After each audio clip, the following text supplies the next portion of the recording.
Thank you, Madam Speaker. Madam Speaker, there are brand new ways to tax people in this federal health care bill. According to the Americans for Tax Care, taxes will affect everyone. There are at least $700 billion in taxes in this takeover. It taxes small businesses, it taxes individuals. And for the first time in history, Congress is going to require individuals to buy something. If this health care bill passes, citizens will be required to buy government-approved health insurance. And if they don't buy that government-approved health insurance, they're going to have to pay a criminal fine. That violates the Fifth Amendment clause, or Fifth Amendment of the United States Constitution, the Due Process Clause. If someone owns a small business, they would be required to pay about 3/4 of the cost of health insurance for their employees, whether they can afford it or not. Employees would be required to pay the rest of the government-approved health insurance, whether they could afford it or not. And the government decides what a person can afford. Employers and employees who don't buy the government-approved insurance then have to pay this fine. This is a criminal penalty on citizens. There is also a new tax hike on flexible spending accounts and health savings accounts. Right now, people can put as much pre-tax money as they want into one of these accounts to help pay for insurance. These accounts will get a $1.3 billion new tax. The new government-run health care bill won't let anyone buy over-the-counter drugs out of these accounts.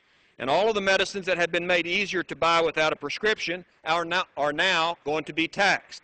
Now, why, Madam Speaker, would the government discourage people from taking care of themselves and having these safe accounts?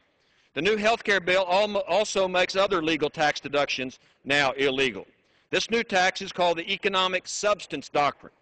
Under this new health care bill, the IRS would be able to decide what a person was thinking when they bought something, and they deducted it from their income tax as a business expense. What that means is my friend Sammy Mahan in Baytown, Texas, buys a new wrecker truck for his tow truck business, and he writes it off of his income tax as a business expense.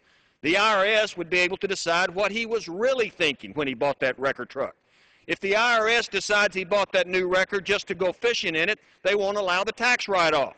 And the IRS decides what he was thinking, not what he says.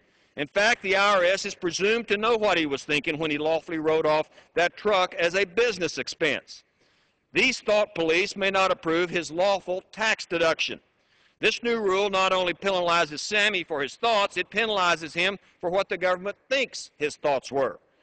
What Sammy was really thinking when he bought that wrecker truck anyway and claimed that lawful tax.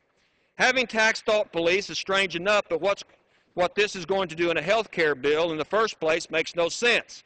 This ought to be in a separate piece of legislation to begin with. And do the taxocrats really think people will go out and have a heart valve replacement just to write it off their income tax? But there's also more. There's a new tax on medical devices, a 2.5% tax on things like pacemakers and wheelchairs and hip replacement devices and new heart valves, lawful tax deductions for medical expenses that will be outlawed under this bill. So the tax police could not only deny a tax deduction for that heart valve replacement, but they could turn around and tax it as a tax that new heart valve as well. Madam Speaker, people are hurting out there with their pocketbooks, and we can't afford a government-run health insurance policy at this time because it costs too much. The people can't even afford all of these new taxes, and seniors can't afford to have a $500 billion cut out of Medicare. The government takeover of health care is just in time for Thanksgiving. Hopefully the American people won't be the turkey served up on the plate of government-run health care reform. And that's just the way it is. I yield back.